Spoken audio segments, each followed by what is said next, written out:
Right, guys. Sons of Venus, would you like to introduce yourselves? John Sully, guitarist, singer-songwriter. Ruslan, drummer, and that's it. Igor, I think it's Oh your yeah, turn.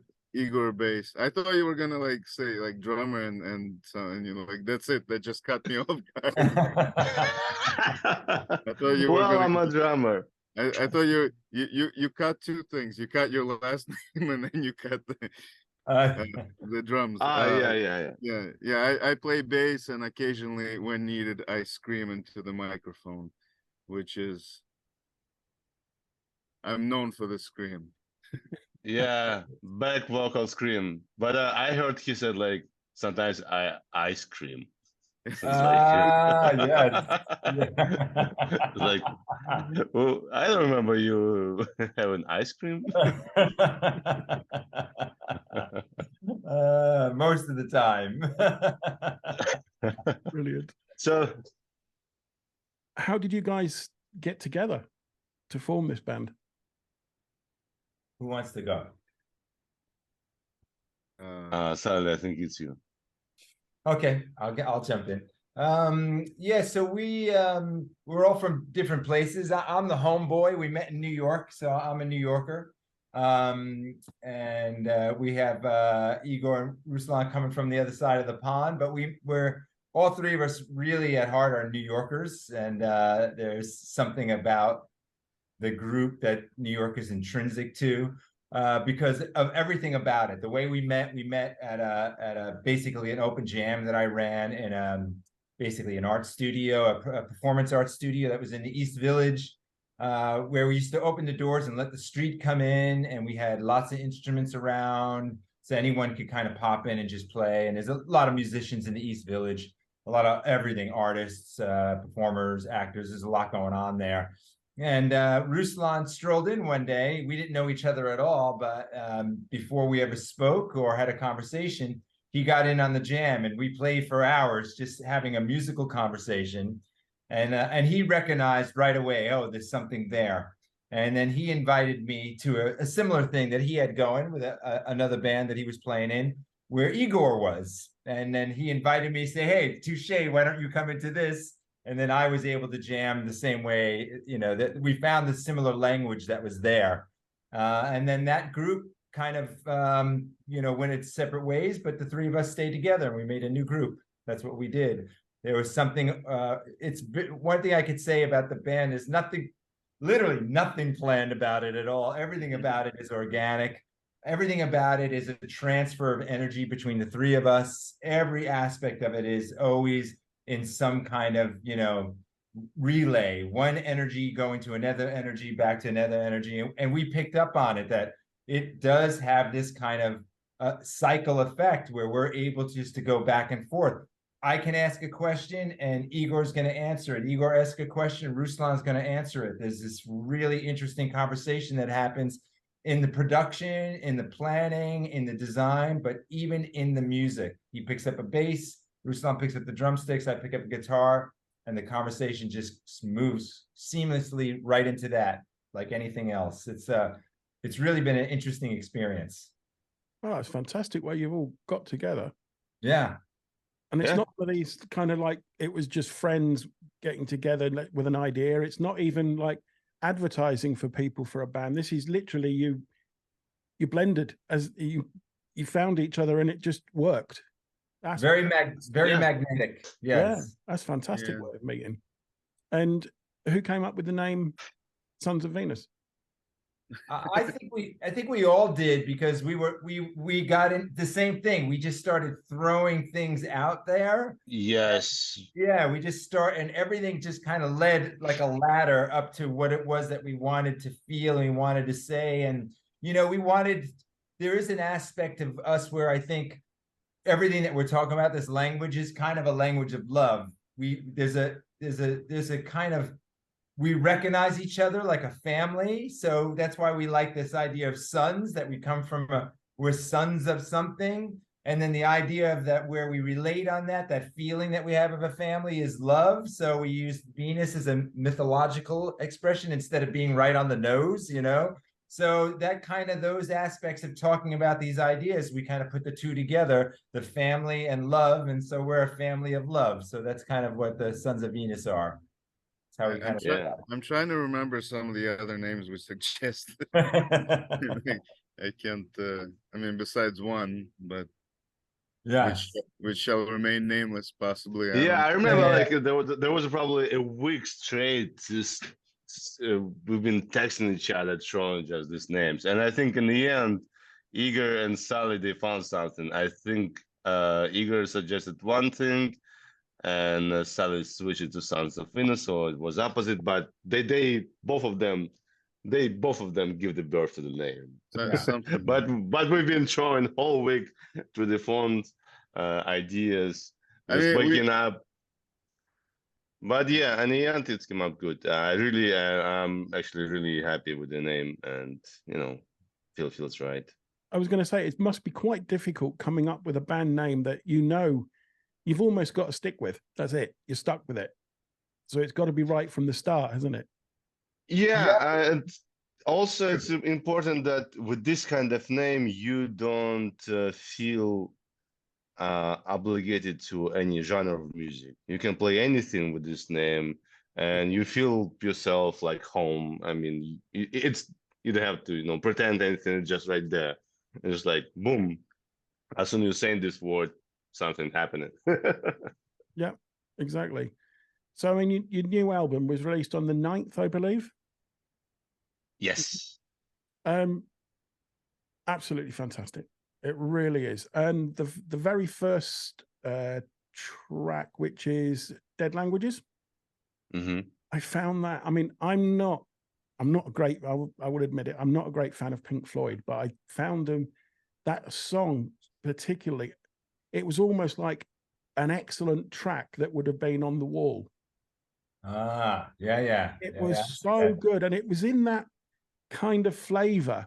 And I just thought that was absolutely amazing, that song. I really did. And I was just kind of listening to it, thinking, do you know what? This is really good. This isn't what I expected from this band, but it's really good. Yeah, thank you. It was absolutely. What's the idea behind that, Dead Languages? Yeah, so I think I'll take this. So, this is our third record, and all three records were really created very differently.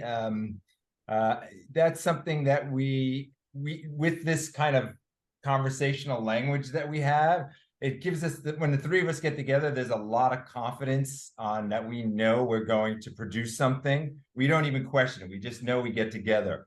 And what was interesting about the whole COVID experience is it forced everybody apart. And we ended up just being in 3 different places in the country. We weren't in the same place during that whole thing just because of circumstances.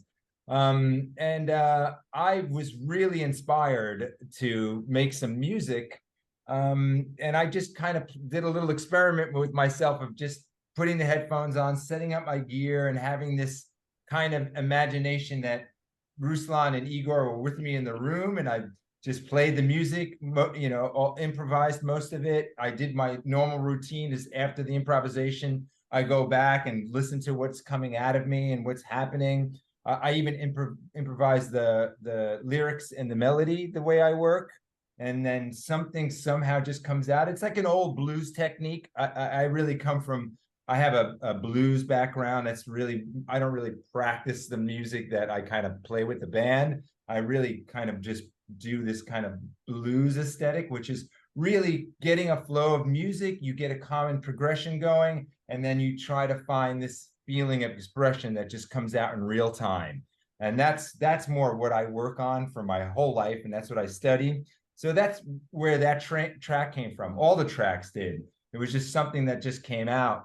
And then just something about what it was saying to me, this idea of that I noticed that as far as what's happening in the world, there does seem to be this cancellation thing that's going on, people getting canceled for saying something.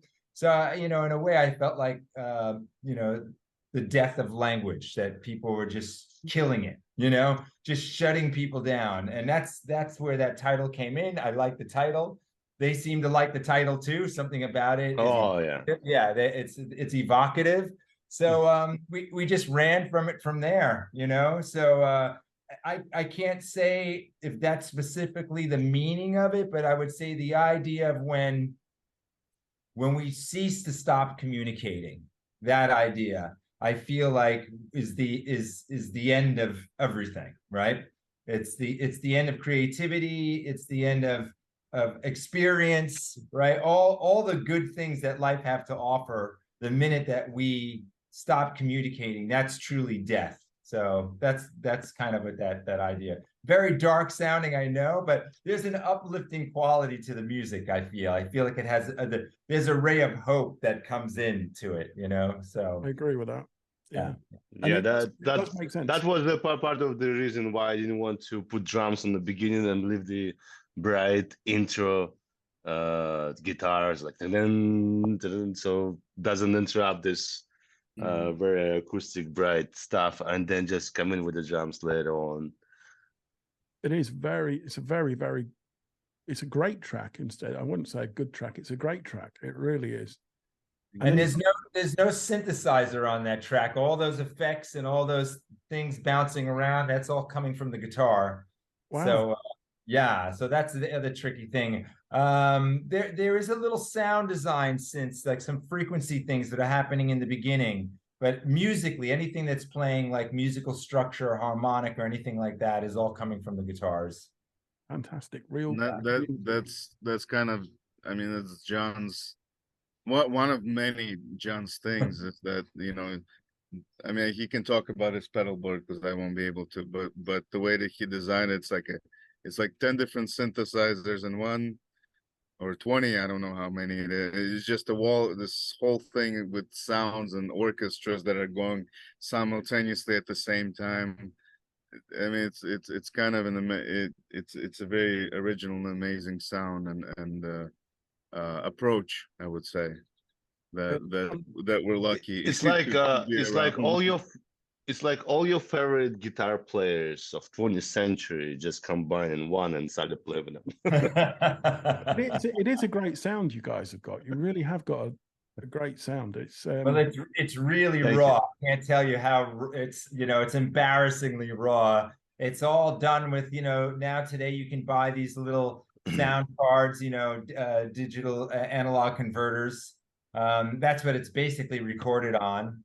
I recorded all my parts, and then I sent the tracks to Igor and Ruslan, and they got their own little box too, so they can add to it. But it's really, really, really, really raw. It's as far as from a professional recording as you can possibly get, and but it worked. It worked. Isn't that the best way?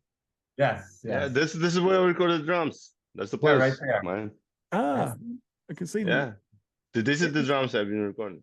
It is better that way. It's I've just gone back to vinyl because I just love that sound. The simpleness. Yes, it's so simple. Yeah. I used to think, oh, CD, it's such a great thing, you know, and then digital was another great thing. But then when I started listening to vinyl again, I thought, I miss that sound. Yeah, me too. That raw, it's not perfect. You know, you get the little crackles or a bit of static, but it doesn't matter. That's there. It's real. Well, what people don't realize is that needle touching the record is no different than a violin bow hitting a string, or the lips of an embouchure of a trumpet blowing, or a reed of a saxophone. People don't realize that that's an instrument. That needle on that record is actually vibrating and sending that vibration out into the room. They forget that. And that's what's been removed by digital files and CDs, you know, and so there's no real vibration that's going on other than pixelated, automatic, everyone the same. Every 24-bit, 16-bit file that you're listening to comes at you at exactly the same speed. No matter what the music is, that file is hitting your ear exactly the same, no matter what you're listening to. Where the record, it's the complete opposite. It's completely different. In fact, it's different every time you play the record, because the record changes every time it goes around. The stylus changes every time it goes around. So it's like a mini musician, you know, in a way. So I This is- agree with you 100%. And it's like when you hear recorded music and then you hear a band live, completely different, and it's so much better live. Oh yeah, I agree. That's what gets capped. I mean, you get a CD, a live CD or a live digital file, and it's been enhanced. It's not live anymore. It's been enhanced. And it's like, Yeah. that's not the same, you know. That's what I used to like about the, do you remember when they used to do bootleg vinyls, the bands, and it would just be as recorded live at the gig, and that was the best way, not digitally enhanced and goodness knows what. That's not the band. Yeah, I got the group into using this little toy called a Cymatic, and to show you how much times have changed, it's discontinued because nobody has any use for it anymore. But I loved it. Igor loved it. Ruslan loved it. And basically, it's a digital file maker. But what it does is it takes the input-output direct of a mixing board, and you can plug right into it. And then it takes your hard drive, whatever hard drive you have, and instantly makes the separate tracks. So it just records directly from the analog board and instantly right into your separate digital track. So you literally have exactly what happened live into the board, now in a digital format. And you know, we own those. I ended up buying like 3 of them. I put them everywhere where I was working because that's what I wanted. I wanted to maintain what exactly was going into the mixing board. Yeah, as it should be. As it should be. But it's not. That's why nobody bought them. Didn't they? No, they didn't buy these Cymatics. I communicated with the people that were creating it, the company that was formed as a startup, and I bought. You know, I could see the minute the sales were going down, I bought as many as I could. But no, they ended up going bankrupt and closed the company down. Everybody uses the computer. They all use a computer. That's why. Yeah. I actually, I think like one of the early ideas, because we used it, our first record, it was written in improvisation form using this cymatic. Then we learned our parts and we went to record it. But I mean, I've been listening to both like side by side recently, you know, just going back through like old jams, and like that's a record in itself. It's like a different sound. Yes, it doesn't. The recording quality is not it, but there are things there that it's different. It's like there's like a different feel, but that's a record as well. I mean, in itself, same songs, same song structures, but the way that we play is completely different. Yes. And I mean that was a very very cool thing that we were able to produce thanks to that little piece of device. And then we went further. For our second record, we're like, well, the result was so great, and the confidence that we had, we felt so confident. I was like, let's bypass it completely. And then I got this little Tascam D40, it's called, and it's literally, it has 2 fancy stereo microphones on it. And then you just hit a button, record, and it just records whatever's going on in the room at a high quality. And that's what the second record is. Wow. No multi-tracking, no direct microphone at all. It's just like, you know, what Little Richard and Elvis were doing back in the day. It's just, we just put everything as close to the mic where, you know, position. So wherever the mixing was, wherever the amps and the drums were, that was the mixing. We put and then what I found out is if I put it on a stand, it was too dry. So I put it on a tabletop. So I got I don't know if you know what a microphone, it's called a PZM. It's called a reflective mic. So you get a little reflection off the plate that it's on, and it gives you a little bit more air in the sound. So I just put it on a table to get a similar thing. And that's the record. Wow. And a little backstory about that record is that this was at a time when you know, COVID was at there was literally nowhere to go and nowhere to play, and so we just ended up jamming for like a month and a half, and recording everything we did, and that became the record. It's not like we're ending up. It's like we wanted, because we're just like was trying to do against like whatever was like. It was so natural us not playing. And with Yeah. this thing going on, we actually want to tell people through the music at least that you know, you don't have to divine and you don't have to be separate from each other. And this is kind of, you know, brought us even closer, and we started playing jamming and usually when we start to play we don't know what's gonna play. We just, you know, start to play, and suddenly Sally, and sometimes we don't even recognize Sally recording anything. And and just later on, Sally just sending songs. Like, wait a second, when did you play it? Like yesterday, last week.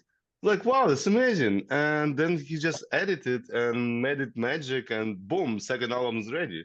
Like, wow, it's like without even us planning and knowing. It's not like, hey guys, we need to record second album. It just happened that boom, oh, I guess we have second album. Boom. Wow, that's Boom. I guess fantastic. we have a third album. You know, I think it's because I'm such a fan of these two when they play together that it's like I can't go to the store or download a file to buy the record. I need to make it so I can hear them playing together. And that's all I need. I just need them playing, and then I know I can make a record. I know it, and I jump in. So that's the only Yeah. way that's the only way I can get it. I have to do it. So as long as they're in the room playing, it's going to happen. That's why we don't stop. That's why we keep it going. And that takes the pressure off as well, I think, doesn't it?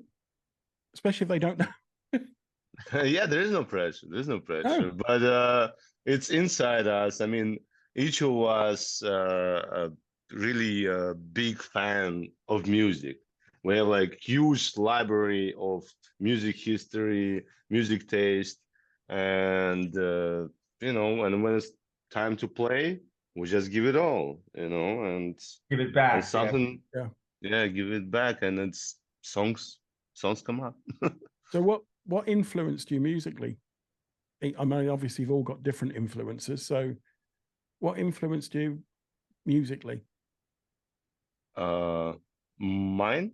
Yeah, go for it. Uh, well, I think sound in general. Since I was a kid, I didn't even probably recognize that I like music, but I like the sound. And then, you know, whatever songs, the pop songs came out, I liked it until I got this present from my parents for New Year Eve, and that moment they lost me. Uh, they gave me a cassette, one of the famous Russian rock band, and this is where I become musician. I think I didn't start to play, but I want to play, and I become really huge fan of music, and I start to collect it. You know how it starts. Second album, third album, whole discography was like, and you know, like you started meeting friends like, ah, listen, there's another band you might like it, and from one cassette, it become like, you know, billion artists, and but yeah, it's little by little, rock music, then jazz, blues, and discovered, and now we just listen all and electronic, Wow. experimental. Yeah, I mean, probably the top influence is Led Zeppelin, Beatles, Radiohead. You know, that's Pink Floyd, of course. These British guys, and of course Elvis Presley, Doors, Mm. Beck, Bjork. I'm really huge fan of this Icelandic music, like Mom, Sigur Rós, Bjork. This trio always in my playlist, and also folk music. And I've been driving for the past 2 years, and I really like country music now. So yeah, blues country. So yeah, lots of influence, and as long as it's honest song, you know, because Yeah. it doesn't really matter what kind of genre is it. As long you feel it, it's honest. It can be any song, but it may be not the best vocal, but you know it's honest and it's touch your strings, and that's the influence. So if it's good and you enjoy it, doesn't matter, Yeah, does it? Yeah. which Yeah. is good. I think yeah, I mean, because I know the story, but the cassette you're talking about is Agatha Christie. Agatha Christie, and that, I mean, they're kind of goth, kind of got like goth pop. Yeah, the kind of gothic, they kind Goth. of cute, Were they 80s, curious. 80s or 70s? No, no, no, the 90s. The Or the 90s, 90s? 80, but the 90s. I they're mean, like, the album which I liked was from 1997. This is the album I fell in love, and I started. I mean, they started like in the 80s, but the music I fell in love was 90s. It was, you know, a mixing of Prodigy, because they got inspired by Prodigy, Depeche Mode, Cure, you know, stuff like this. And I mean, I find out that later on when I started to, you know, discover more about the music. Yeah. And my father kept telling me like, you listen to this shit. You have to listen to Pink Floyd. Like, you don't know anything. But I was a kid, like 15 years old. Well, God, Pink Floyd, nobody. Until I figure out, well, it's totally opposite. And yeah, my father was right. That's funny. I was just a kid. I didn't know any better. But yeah, that was the start. You see how this music, you know, this. I mean, not through the Pink Floyd, but they got me from the other side. That's good Oh though. yeah, To have a varied. I think it's always good to have a varied taste in music where you can listen to almost anything and appreciate the good in all styles. yes. I mean, it's like you know, different colors. You know, like you can like only one color. They all important. We all need Yeah. them. They're all beautiful, and you know, They I all never need was. each other. you I used to say different wine. Oh, yeah. Yeah, right. It all has to be paired, right? It's paired with your moods. You got to pair your music to your mood. yeah. I mean, it's like, Igor? yep, go. That's it. I'm sorry for the interrupting. We all also like to compare music sometimes with the food or the liquor store. You know. Why not? Why not? So you know, the heavy music is the more it's like tastes like whiskey, you know, and then it's so it's taste from beer. Yeah, It depends yeah. what you're in the mood today, right? Wine, beer, whiskey, right? It gets Yeah. louder. Yes. I, I just drink cheap whiskey, so that's And that's that's good. the only thing I can compare it to. Yeah, yeah. That's good. Igor, what are your influences? God, I don't know. I mean, I think what influences me most is songwriting, probably. And I mean, you guys influence me, obviously, and like whoever I play with influenced me. But I always look. I think I always try to think of songwriting first, and then the sounds that people, because I feel like the sounds, like we did the acoustic thing, right?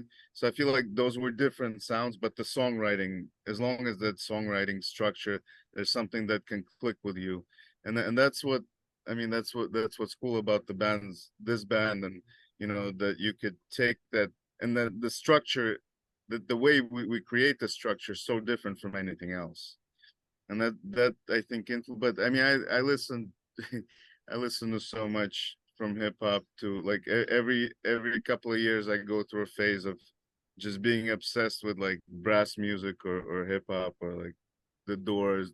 I went to a Doors thing where like the only thing I could listen to for like a year was just the Doors. Like so I think but I think what attracts me to music is that like the rawness and then what's built on top of that. I mean, I think that's what my thing is. And now, John, you Yeah. for last. Yeah, you know, it's funny for me because I thought when I was a little kid, really little, I thought everybody was just having a record playing in their head like I was. So I had this music that was in my head that I was listening to all the time. So I was one of these kids that was constantly humming. There was something I wanted. I didn't feel like I could relax myself unless I kind of vibrated to whatever the sound that was playing inside my head. So, and then as I got older, I realized, oh, not everybody's doing that. and it's a good thing too, because I started to realize I was the crazy one a little bit, you know, because I could kind of be in my own world, and in a lot of ways that I was, and probably would have listened to a lot more music that was out there if I didn't do that. So I listened to a lot of music that was going on in my head, and that's probably how I became a songwriter.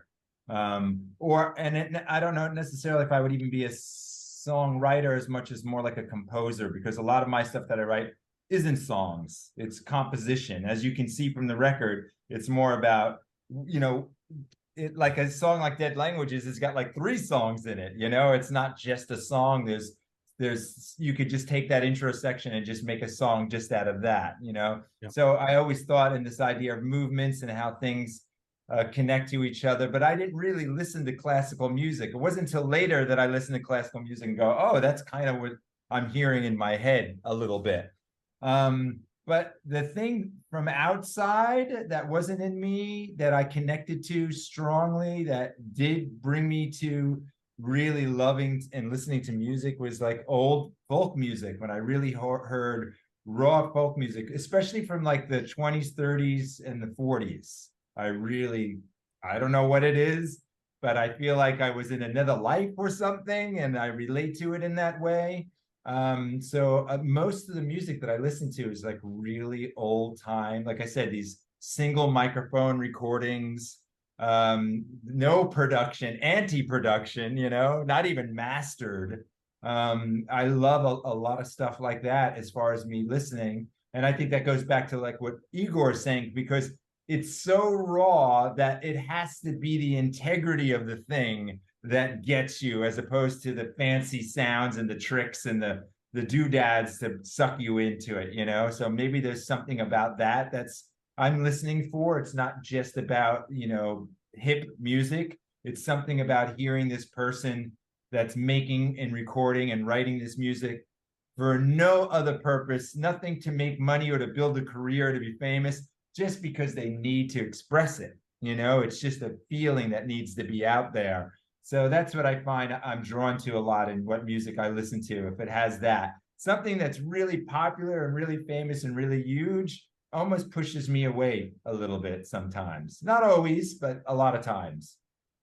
I mean, it's funny you said, you know, I had a memory of, you know, me being in, because when I was a kid and I was like in the Soviet kindergarten era, whatever, I had these rhythms, and I mean, because I had these rhythms, and I would use my teeth to, like, I would bang on my teeth to you know, kind of, you know, and I still do that. Like when I'm humming something, I'm banging on my teeth so I can hear like a snare drum. Now I understand it's a snare, but I was doing that when I was like I could have been a drummer if I met you know, if I actually got into it. It never happened, and I never, you know, that part of my brain never kind of switched. But I just remember that, you know.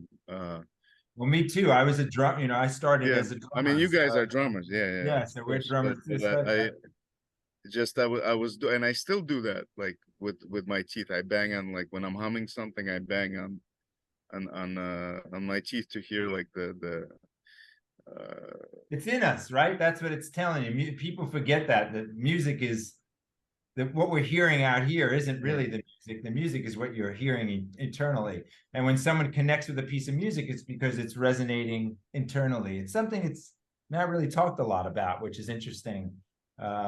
It's gotten so focused on production, but you know, you don't really need to produce music. You know, you just need to, you know, that's one. Yeah, one thing I do like, you know, a little bit about. There's not much I like about the phones and the social media stuff. A lot of it I really don't like, but to find a positive aspect, is that some of that rawness is back. There are like kids and stuff now that just they don't know, they have a phone and that's all they have. So they're just recording anything that they're doing, whether they're banging on pots and pans, which I did as a kid too. And now they're posting stuff like that. Again, I find myself more drawn to that sometimes than listening to whatever's supposed to be the big giant pop record that's come out, you know? And I think that's happening for a lot of folks too. I guess that's what the success of TikTok is about, because you're getting a little bit of that instant rawness, one microphone right in front of you. So yeah, I enjoy that. I would say that would be the best case scenario, which is not usually. Yes. Yeah. Is, but if you can capture that rawness, you can. But the thing, like, with the, I moved to the United States and like the Soviet Union and in 1991, and then we didn't really have any money, and I would record whatever I could from friends or where I would find, and like by the time these were cassette tapes, it wasn't like CDs. By the time I would record it, it would, like, every time you copy it, it used to be that the quality would get worse and worse and worse and worse. Every time you copy cassette tapes, or every time I copied cassette tapes, at least the quality would get worse. So by the time I would have something, some of the sounds were missing, some of the production. So like I kind of learned to love music with the worst sound quality, and then kind of that's like you appreciate the song structure. You know, if the song structure there, you can still appreciate it. But if it's not, then, you know, it's just muffled. I mean, the shit that the quality that I used to listen to, I mean, it's criminal. In the Soviet Union, didn't they used to actually put audio on like X-ray, whatever the medium they used? Yeah. Yes. Oh, dude, yeah, absolutely. You know, a funny thing that there used to be these. So, like, I mean, Beatles and all that stuff that wasn't allowed, but on occasion, like, I don't think they paid any royalties to them, by the way. But on occasion, like, there was Russia doesn't pay. yeah, doesn't pay. there was the like youth magazines, and these youth magazines would have like singles that they would send by the Beatles or the Doors, and like in the 60s and 70s, and that you know you get them, you subscribe, you get them at home, and they would be an X-ray like in the magazine, and you would put a vinyl, and then these X-rays, the sound is not that great, and they don't live as long, but you got to hear the Beatles or whatever. I love that, man. That just turns they also, you know, this is really punk, day, right? This is like punk stuff. That's pure punk right there. Yeah. Back in the day, there used to be such a thing as called Voice of America, which was a radio station sponsored by the American government, CIA, whatever, I don't know. But it used to infiltrate the Soviet, like they couldn't stop it. They try to block these waves, and basically you get the news from the US, and like you get music and you get rock and roll, and all this rock and roll would come into the Soviet Union by this radio station that would infiltrate the radio waves in the Soviet Union. And you know, before I forget, this might be actually a cool idea we could do. I just got this, but you know, just we have it recorded. You know, they do like live vinyl recordings in New York. There's like a studio where we can go, and you can get these vinyls, and you can, like, people, like, you sell like each vinyl. Maybe we could do like a little, you know, when you come back, do like a little improvisational thing where yeah, that's a great idea. We book ourselves, and then you know, we can talk about it later, not here, but just so I don't forget, I wanted to voice it. That's how rock and roll was born. That's Sun Records in Memphis, Tennessee. That's what they were doing at Sun Records. You can go in there, you paid $5. They would open up the studio, you work out a little song, and you go in there, and then they make an acetate, and then you can go. And that's what happened. Elvis walked into Sun Records to make a little acetate for his mom. He wanted to give his mom a record for her birthday or something like that. And the secretary wanted to bang him. She remembered him. She's like, check this dude out. And then when they had a little lull in the studio, and they figured out maybe we need to produce records because not as many people are coming in. She's like, I know who we could call. And that's how that's how rock and roll started, man. Literally. Hi.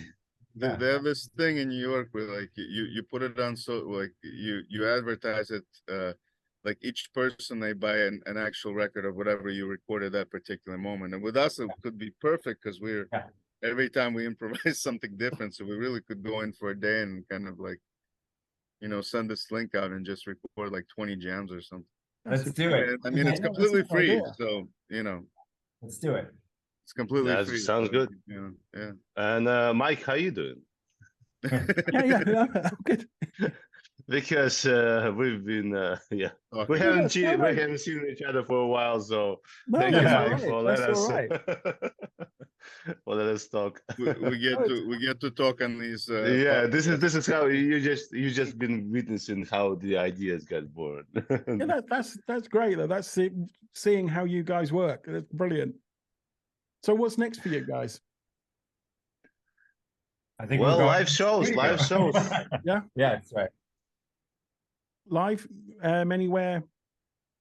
New York, Or starting from New York, and let's see, and further. have you been anywhere else except kind of local to you? As in, I outside? think as a band we haven't yet, but I mean hopefully that'll happen. And yeah. I mean John has been all over the world playing his music and doing stuff. Oh wow. You know. Yeah, I've been a touring artist for years, but we did a little tour. Yeah, that's right. We did some. that's stuff. right. New Jersey, Yeah, Boston, Washington, correct. Newton. Yes, yes. So we did a little East Coast, a little bit of East Coastish, yes, East Coast. We toured with the Jelly Jam at one point for a little bit, tiny tour. That's all right. Which is like it's like members of King's X Dream Theater and the Dixie Dregs. I remember that. No, but I mean, I think we also talked about possibly doing like an acoustic version of these songs, or maybe a whole new acoustic album. You know, when again we're kind of in different places right now, but hopefully within soon. You know, like actually, Mars Volta. Do you know this band Mars Volta? Not heard of them. This is American band from El Paso. They just released last year, great, amazing album.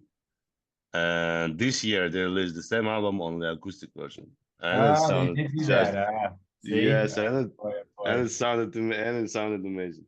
Yeah, that's so. Yeah. So any but once you noticed, we never had plans and we always do something. So the best plan, there's no plans. Keep busy. That's the main thing. Yeah. Yes. It's a show about nothing. Yeah.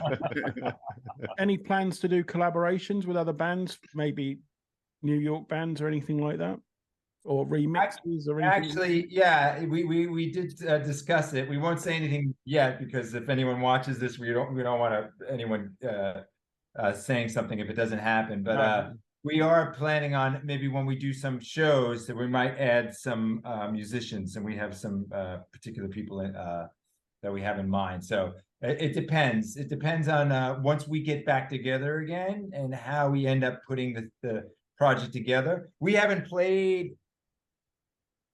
I guess we did. We have played a little bit of these songs after the recording, but not enough for us to make a decision yet. But once we get together and we figure out how we make it sound with the three of us, we might supplement that when we get together and do some shows. So, but first we want to get it together with the three of us, because depending on how, if we're doing smaller spaces or if we're going to do acoustic shows, we won't do that. But we do have an idea for some of the bigger places, maybe fill out for some extra musicians, just to give it a little bit more of a show, And we've never done that before. So again, another thing we've never done, which we like to do.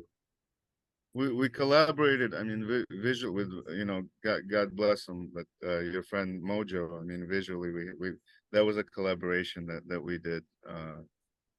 Yeah, we have. There's a multimedia aspect of the band. Like we could talk about the video. We take our videos pretty seriously. I don't know if you got to see the 2 singles that were released. Both have a video that accompany them, and we could talk about. You guys want to talk about that a little bit, because those were really great collaborations.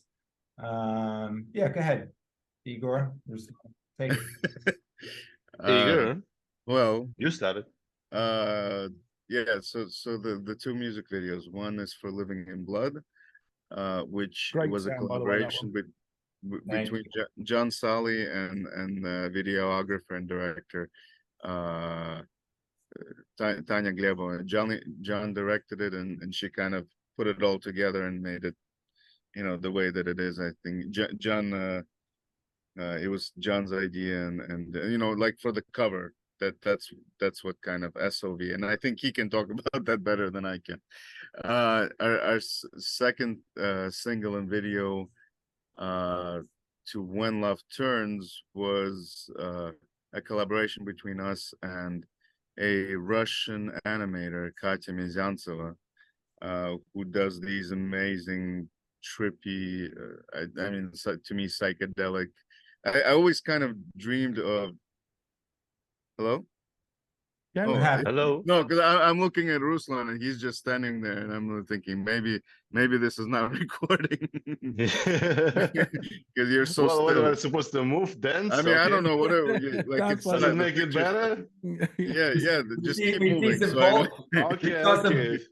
We saw some No. vultures flying around you. Or Yeah. something. Yeah, so Okay. So now you can talk. Yeah. I mean, me and Ruslan, I mean, for years we've you know we've been in other bands. We were always we always discussed having a video like this where one image would become the next, and like the story would unfold, and like it just be this endless. Every time you look at it, you see something different, and this what this music video became, thanks to her, and I love them both. So I don't know, that's I guess uh the brief story of our collaboration. No, the brief story. It's a real collaboration that you know we didn't had any ideas, and we know she is an amazing artist, and we just gave her to listen to an album and pick the song. And This is she for immediately When said Love like, Turns, not yeah, and she said this one, and I said, is it because the shortest one? She's like, no. You know, she posted on her Instagram like when we released the single, and she's like, this is the song. She's like, I picked this, but not because it's the shortest. brilliant. That Yeah, I mean, our songs are like 7, 8, and we're like animator's worst nightmare, maybe. Yeah. If yeah, yes, you know, yes. so songs are like 8 minutes long at average, and on occasion you get like, I mean, even this song, it's not like it's short. That Living in Blood, that's probably your darkest one on the album. Yeah, I would say so. Sure. Yeah. It's really good. Really good. I'm glad. I love dark so music, and that really is dark. And the vocals, they're kind of deep, dark, and it's got every aspect of great dark music, and it's just lovely. I really like that. Well done on that. Yeah, it's funny because the song, the video, and the name for me all happened at the same time. The minute we clicked, when we got the idea of Sons of Venus, and again, like, you know, Igor saying, it had a rhythm, like you can, you know, there's a beat to it. Sons of Venus, you know, there's a groove. And the minute I saw that, I love triptychs. You know, we're a 3-piece band. I love the idea of 3. You know, when you're composing music, beginning, middle, end, chord progressions, 1, 4, 5. You know, a chord itself is the root, the third, the fifth. You know, music has all these triptychs that are the structure that builds it all on. So the minute I heard Sons of Venus, I thought SOV, and I was like, oh my God, I love SOV.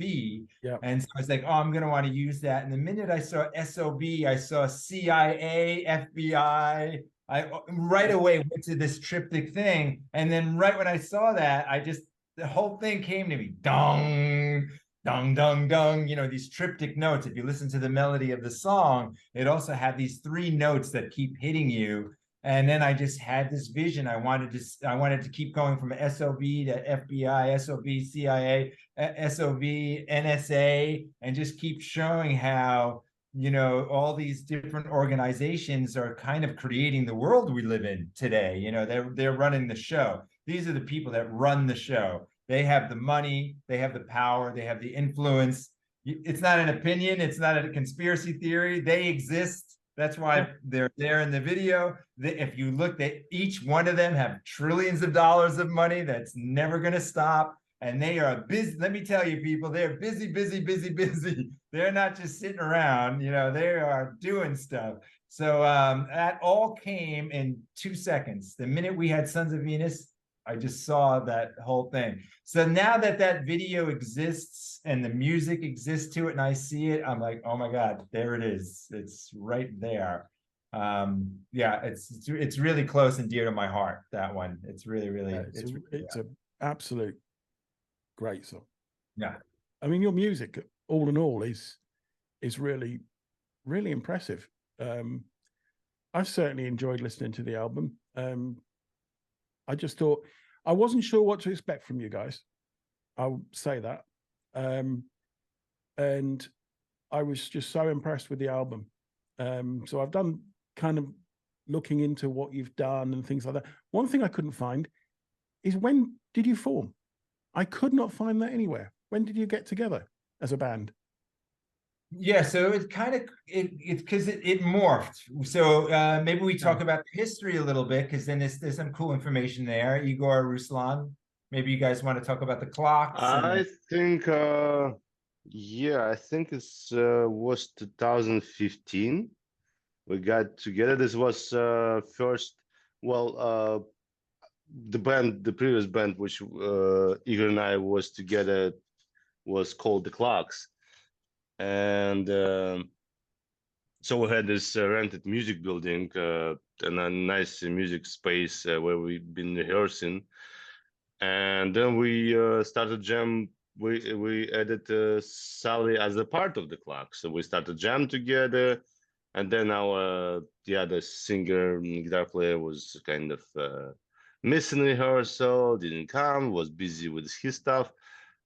But it didn't stop us. We keep going, played, and that was actually, you know, because that was it's like a life, you know. It was never been born, but it never was dead.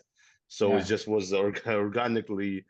We just, you know, because we didn't break up as a band, so it was kind of, you know, we're missing one guy. But it wasn't like officially, oh, this new band. But at some point we decided to get rid of the old name and come up with a new one. And, you know, what was that? Was first, that 2019? and I think it was 2000 or 2020? No. It was way before. I think it was 2017 or something like this. When it was Sons of Venus? Yes, I mean, when we recorded our first album, we already, but I think like a year before we already had the name.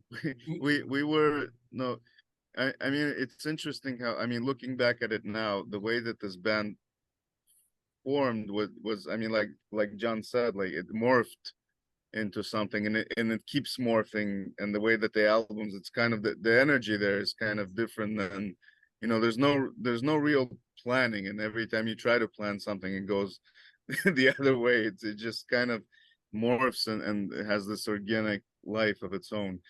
The name that it was the name I think we decided on like after we actually recorded that album. The Like first album. we said, because I mean, okay, big secret, we were, can I say the name that we were before, in between? Oh yeah, sure. Yeah, sure. Yeah, because we I already forgot it. because yeah, because it was more. It wasn't great, but we were so between the clocks, we and Sons of Venus, we were 2000 Doors. And I actually, because I'm I'm going through the old stuff now, and those old recordings is still, you know, what the Cymatic recordings still say 2K Doors. Okay, yeah. Oh. Yeah, so that's But how I know. That's how I know you know, that. Oh, not I'm even. Yeah. no, I mean, I'm not talking about even name. I'm talking about us, like when we get Us. together, right? Yeah. Like us. And right now we sound so famous, so it doesn't really Yeah. matter what was the name before. I mean, they Yeah. answering the question, you know, they are, that's what I'm talking about, like probably Right. 2016. I mean, the names, what we've been playing and trying to find, Yeah. and now Yeah. finally we found it, sounds so famous, yes. But when we, us get together, I think it was 2016 when uh, the other member of previous band Yeah. left. It was probably around middle of the Yeah. year, Yeah. 2016, and this is when we started do more and more and more, and Yeah. you know. And I think Absolutely. maybe why it's hard to find is I think because we signed to Glass Tone now, so this record is released on Glass Tone Records. So we kind of purposely went back and kind of got rid of a lot of stuff, you know, kind of start fresh. We wanted to kind of start with a fresh thing. So maybe that's why we did purge. We had a couple of different things out there that were floating around. So we did do a little bit of a digital purge. And then maybe that's why it's a little harder. You know, in some ways, you know, it feels like a new group, a new band. So we kind of went with that energy a little bit. And and because there were different people involved, you know, different collaborators that aren't around anymore for various reasons. So yeah, I think that's what it was. It was like once we hooked up with Glass Tone, we're like, let's really make a brand new, fresh campaign. Yes, and we have a new page, Instagram and Yeah, Facebook yeah. and stuff. So, and then when we saw that next to what we had before, it just didn't feel as clean. So we just got rid of a lot of old stuff just so we can feel like it started clean. So then maybe that's why it's a little bit harder finding stuff because we were probably really good in a purge. Me myself, I'm not a big social media guy. There's not much for me. I don't really use it so much. Being in New Yorker my whole life, I kind of have a really strong community that kind of keeps me going. Lost it a little bit, of course, because of the pandemic. That's why I'm in different places now. I had to kind of break out of that a little bit so I can keep doing my thing. I'm a sound designer. That's my day job. You know, I do sound design. But yeah, I don't use social media a lot, so it's kind of hard to find that information. And then as far as the Sons of Venus band goes, with Glass Tone, we felt like it was a new beginning. We were on an older label before the pandemic happened, so we got rid of a lot of that stuff just so we can start out clean and not have any confusion. There's one thing I found. I don't know if you're quite aware. There's no indication where people can get your album from. Oh, gentlemen. Because I looked on Bandcamp and it's not there. Well, Yeah, it's on your Facebook and I can see the album release, but I can't see where to get it from. iTunes, Spotify. I think there's even a link on Facebook. If you, I send it with we send it with the link in it for the iTunes. Okay. Well, yeah, it's good to know this. So we have to look at that, gentleman. Maybe something, it just came out on the 9th, so maybe something's not working correctly. Yeah. So why don't we look into that, gentlemen? Thank you, Mike, though. Because it is a great album, and if people, you know how people are, if they haven't got patience, if they can't find it straight away, they may just, oh well. Yeah, of course. So, I mean we can I think it should be on, I mean, it's not released, so it should be on Bandcamp now as well. Because of, you know, the release date. Yeah, I couldn't find it today. So what kind of stream you using? Is it Spotify or iTunes or Bandcamp? I do use iTunes and I do use Spotify, but I couldn't find it, so to look for your. No, we're on iTunes. I just said it myself. You know, I like everybody else, I have a tradition on their list to listen album on iTunes, make sure it's there, or Spotify. But I'm an iTunes fella, and yeah, I like it's just like, and even though I've been playing there and we've been, you know, sending back and forward, listening and mastering, and this is the official moment. It's just like that's it, it's there, and you listen, it's like, oh yes. Yeah. Yes, it's there, and now it's like officially, and I listen, and it sound for some reason sound different amazingly. I mean, it sounded good, but now it's like with the album cover, with this with the stream and stuff, it's there. So I check myself, it's there. It's there, it's there. It's there. Please, everybody, go to Spotify, go to iTunes. Anywhere else? Is there anywhere else? Yeah, I mean, the Bandcamp is a good place, Bandcamp's but coming. we have to update it. But yeah, we'll update it. I'm a fan of Bandcamp. I like Bandcamp. Yeah, I'm a big fan of Bandcamp. It was up there, but because, like I said, a little bit of this purge that we did, we got to kind of clean stuff out. So we did clean a lot of stuff out. So it'll be up there soon enough. That's brilliant. Yeah. I personally like Bandcamp. Same here. It's a little bit more. I think it's a bit more generous to the bands, isn't it? It is. It's direct. Yeah. Not only that, but as a player, I enjoy it better. So many times I feel like what the algorithm of Spotify and iTunes just seems to be the same algorithm everybody's kind of getting. Bandcamp, I'm constantly hearing stuff where I have to stop. What is that? Who's that? Yeah. What's like so much stuff that I just feel like it's really new music. Like Bandcamp is new music. Where a lot of times on the Spotify, it ends up taking you back to down the same road as if there's a. Oh yes, yeah. That's what I mean. That never. Especially Spotify. That's what I like. Spotify. Yeah. But Bandcamp, I go down a road. I'm like, where are we now? I don't even know what this is. Yeah. And I love that. I really enjoy that about it. And I think Bandcamp is also one of these places where I think fans feel a little bit closer to the band when they buy from Bandcamp. Yes, I agree. I think so. I love how you're describing it. That's beautiful. That's a beautiful way to say it. Are we on SoundCloud? Because that's another one that's yes. So SoundCloud is another one that's similar. I think the aesthetic of Bandcamp is way better than SoundCloud. Yes, but we're on SoundCloud too. So that's another world. I'm a little bit more of a Bandcamp SoundCloud kind of guy. No, I was releasing it in parallel, like to the dates. So yeah, that album is up. The album is up on SoundCloud. Yeah, that's where I think you sent me it to listen to through SoundCloud. Yeah, that's the. What about Pandora? Pandora is another one that's kind of good. Pandora, yeah, we're on. That's to the label, yeah. We're on that as well. So all the main ones I think are released to the label, yeah.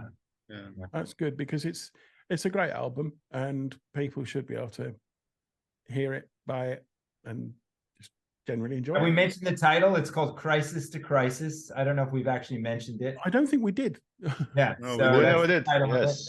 And yes, that's Crisis to Crisis as a kind of a nomenclature, or I guess the zeitgeist of what it seems like our modern world is. A little bit of this idea of it always seems like especially the past two records, this record and the one before, have kind of been created under this crisis umbrella, you know. So it's kind of recognizing the record before it and then this one. So the first record we called Adventures in Caution, because like literally when we were getting together, like there was nobody outside. The studio that we were going to, there was like we were the only band you could hear playing in the studio. You know, it was so I don't know, like end of the worldish, you know, in a weird kind of way. And so we call that record Adventures in Caution because you know, everyone was so cautious with everything that was going on. This is me was trying to draw album cover for it. That's our brilliant. It's our second record, I think. Second record. At first, John, just to make that correction. And but I was saying how it was that record. The first record wasn't under this kind of crisis moniker. Oh, right. But then, like when we did the second record, the third record, we're like, oh my God, we're still here. So that was kind of the idea of crisis to crisis.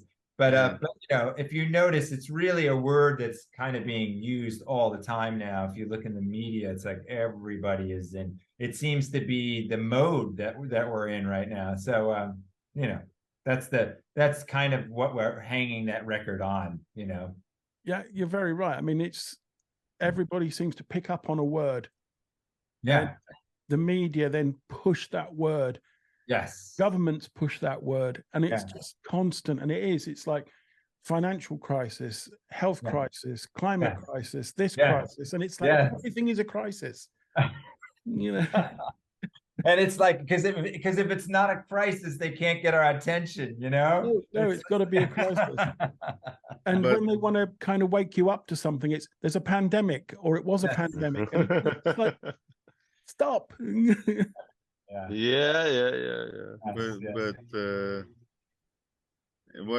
once you hear every time that word is used, the strength that, you know, it well, at least for us, it lessens the it's like awesome. It's like awesome. Yeah, it's like saying awesome. Everything is awesome, you know. George Carlin used to have this bit where he used to do where he would, you know, he'd say like that we dumb down language, and then the longer the words become, the less strength. Like he talked about PTSD, that it used to be called shell shock, and then PTSD, and then you have the longer, you know, the less feeling you get in these words, you know, the longer they become. And I guess the same thing with crisis. Every time you hear it, it's not even, it's just in the background now. It's just something that I think that's what kind of this record is about. The fact that, you know, whatever you're doing, you're kind of living your life, but this crisis, it's in the background. It's just noise. It's just noise that you can't kind of block out, push out. Yeah. I mean, I didn't. I mean, if John agrees, he wrote the songs. That's my take. Kind of. Yeah, I mean, it does. The record itself, it goes macro to micro, you know, as far as storytelling about, you know, this you know, a collective crisis and then personal crisis. But you know, that's kind of how I look at it a little bit, is that, you know, I was just listening to this interesting podcast. I can't remember the person's name, but he's one of these doctors in sciences that's working with molecular science, really, really small things. And what they noticed, what they're starting to do now, because I guess of the strength of the computers that we have, is that they're starting to really investigate the nature of consciousness. And that, I mean, this is something that if you look back at the ancient Hindus or Egypt, they were talking about exactly this, that what scientists are starting to talk about now, is that consciousness itself was created for us to survive. Everything is being generated as an idea to survive.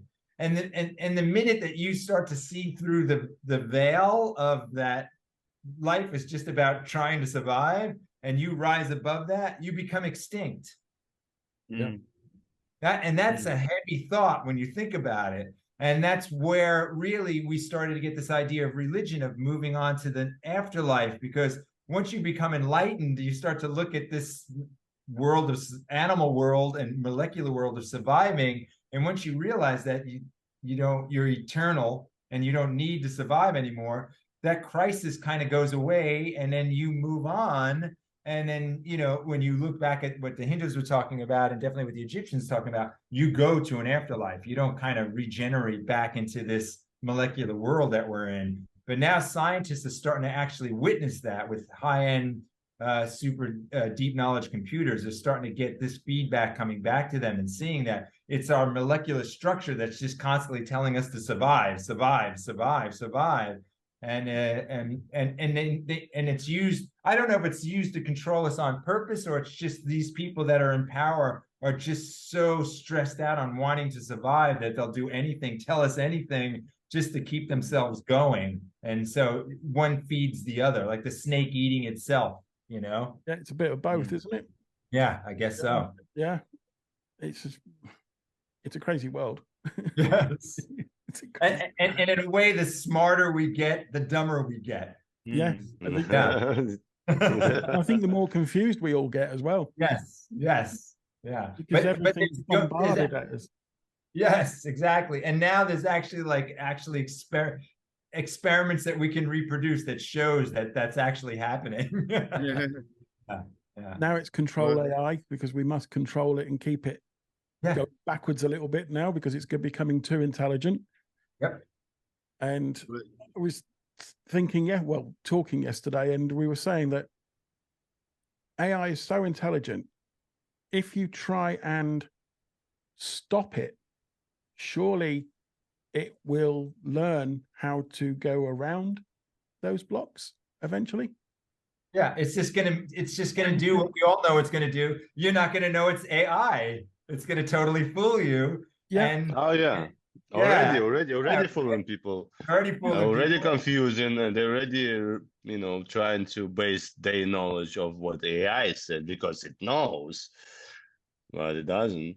Did you ever watch Battlestar Galactica, the second one, when it came to cable?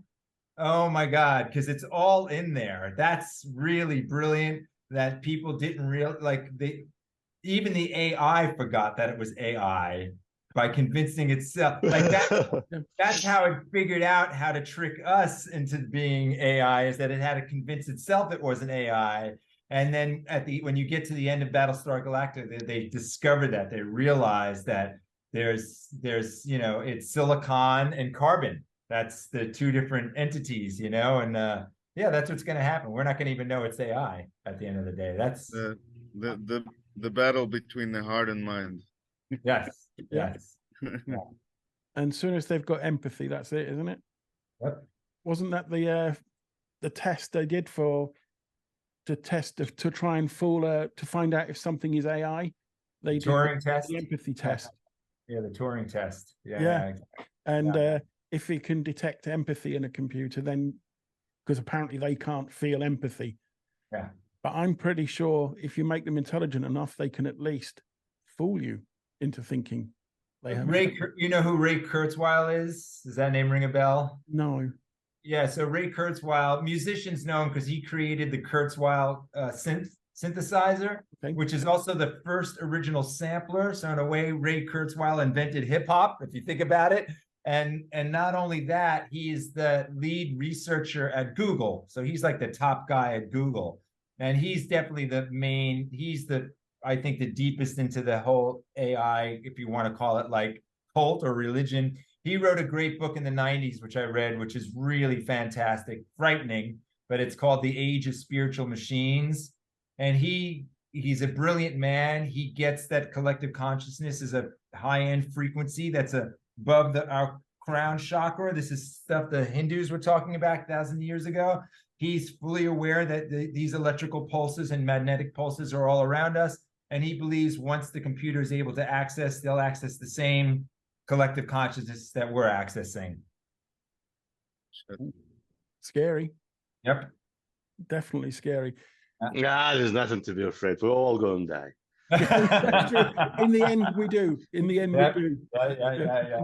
Well, Ray talks about that. You'll be able to take your memories and stick it into a new body, and then you won't die. Well, in a way, that's what I'm thinking about all the social media, like Instagram. Social media. Yes. Yeah, because this is what you kind of create your avatar there, and when you're gonna die, the avatar is still gonna be there with your with pictures, songs, and stuff. So even if it's funny. I follow all these pages like Jim Morrison and Elvis Presley, who already died, and it's funny how it's like Elvis Presley added new picture. It's like, well, he died, but he didn't. You know what's really funny is when Jim Morrison wishes John Lennon a happy birthday from his Instagram or some shit like that. It's like, if you think about it, it's like, or when they follow you, it's just like, Jim Morrison following you. It's like, and so it's really happening. So, but a different form. The way I see it, it's like everything is unreal and real. Like we're living in a multi-universe, a multi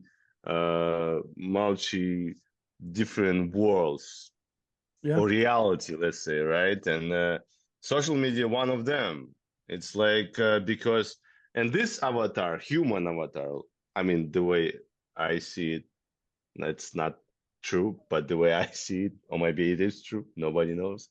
But like for this real avatar, like with what you can touch, there's another me who's there controlling me, and the other guy who's watching me, the other guy controlling him, while me here trying to control the other guy on the internet. And suddenly it's gonna happen that that guy inside the phone gonna control do the stuff separately, probably without me knowing. I don't know what it's gonna take. But so yeah, if you observe like why they're on this soul situation, so it's all I mean, Yeah, or you, or me, like whatever you do in your life, it's who exactly you are. I mean, this is your life, this is your family, this is your friends, this is your work, this is your music, this is all you. There's like there's no separation between it. As soon as you start to separate and put it in a box, I think you're taking a wrong path, because you gotta admit it and take them, you know, bring them all, because it's all you. Whatever you see, whoever you contact to, whatever you hear and listen, be friends or not friends, this is all you, and it's all you, your universe. Well, I think I said it. but I kind of get that, and it is true. And we have this physical life, and then we interface with, let's say, Instagram, where people are striving to get the likes and influence other people, and people are trying to influence them, and then that influences somebody else, and we are living almost multiverse lives in a way, because we've got so many of them, and we do interface with a computer, pass all the information to it, so we're creating memories there, creating memories in our head. Those memories then get shared somewhere else, and it's Yeah, well, honestly, why I'm doing this for my mom, because she lives in Kazakhstan, and this is the only, I mean, I call them once a week, once couple of weeks, Yep. but they follow my page. And Yeah. once I was trying to delete it on the Facebook or Instagram, and she called me and was like, "What's going on? What happened?" Well, I'm tired of this. I'm tired of this. I can't take it anymore. I'm just tired of this scrolling stuff. I don't want. It's like, but how am I supposed to watching you? I'm like, okay, all right, fair enough. Because they don't see me often. I visit them once couple of years. I thought it's fair enough. And she told me, it's like, whatever you posted, Instagram, not even picture of myself or whatever you posted there. It's like she knows, like, I'm fine. So sometimes she even call Igor when I disappeared a couple times on the phone. Because like, so yeah, my true is like not even likes and stuff. Is like, I know my mom's gonna be happy. Yeah, but it's there as part of us now. I mean, Yeah. it's going. I mean, whatever it is now. I mean, what they're doing with the meta universe. I mean, that's really. I mean, it's kind of it's sick and amazing at the same time. But the creation of the meta universe is what they're actually working on, and what is going to be kind of important. And it's not even. Like, I remember, I'm even from the Soviet Union. I remember when phones used to have this round dial. Yes, I do. That's the media. That's where I started. We had like 2 channels, and the phone had a round dial. Yep. But I mean, me and Ruslan and definitely John. I mean, we see different generations of communication. There's the younger generation that's just going to be in this kind of meta universe thing. Where I mean, they're going to be doing things like purchasing houses inside this virtual world, real estate and all these things, where that at one point, or at least that's what they're trying to do, that world is going to have more meaning sort of than the one we're living in now. Well, yes, but also it's just of your perspective how you look at it, right? I mean, for example, when you have a bad dream, or good dream, and then waking up poisoned from the dream all day, or being happy. Just it was like such a good. But was it a dream or was it reality? Because you felt something, right? You were in it, and you experienced whatever nightmare you had, or sex dream, whatever was it, and but you Wet dream. experienced that. Oh, wet dream.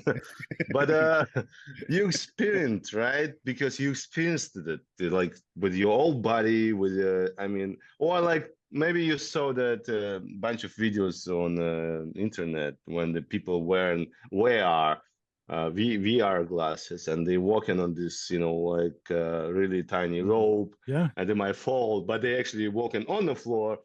But one of the friends pulled, put the other guy who was walking on this rope, and he started jumping like he's fallen, right? Because his experience, knowing that this is actually unreal, but whole his body and whole his nerve system, connected to this little internet. So it's really hard to say what's real, what's not real, and what actually by real we actually mean, right? What's the meaning of the real? Let's what is real now? Because this is all reality, right? Everything is real. I always like to say everything is possible, everything is real, because we know nothing, but we experience and feel something. So I'm just trying to not separate anything. I just bring as much as I can and admit it what I have. Oh, of course, of course.